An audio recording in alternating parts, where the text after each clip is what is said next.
Matapos mailigtas ni Annalyn ang isa sa mga preso sa city jail ay napakarami ng preso ang nag-request na pati daw sila i-check upin din ng batang doktora.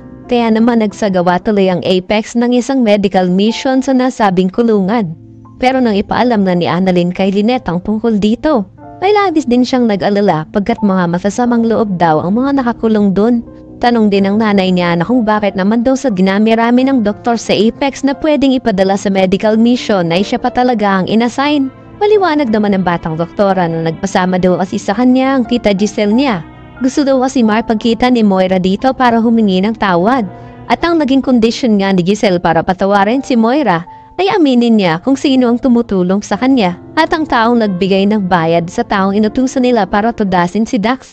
Nang tanungin naman ni Lynette kung sino daw ang tinulong ni Moira ay napatingin bigla si Annalyn kay Carlos kaya nanlaki ang mga mata nito na mukhang nanlalamig na ang mga kamay sa sobrang kaba. Napapaisinupulong siya ni Moira. Samantala dahil kinakabahan nga si Lynette na para sa kaligtasan ng anak niya kaya kinento niya kana Aling Susan at Diyosa ang tungkol sa medical mission.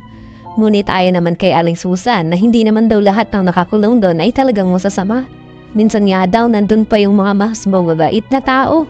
Gayunpaman, ay labis pa rin ang pag-aalala ng nanay ng batang doktora dahil nadun din nga daw si Moira. At hindi rin sila nakakatiyak kung totoo ba ang paghingi nito ng tawad. Gayon din kung totoo ba talagang nagbago na ito. Kahit naman sino ay hindi maniniwala na ganun lang kadaling magbago ang ugali ni Moira. Sa kabilang banda, tagumpay naging operasyon ni Luke sa anak ni Madam Lotus. Kaya naman nang napag-alaman niyang may medical mission nga daw sa city jail, ay nakisuyo ito kay Annalyn na sabihin daw sa mama niya.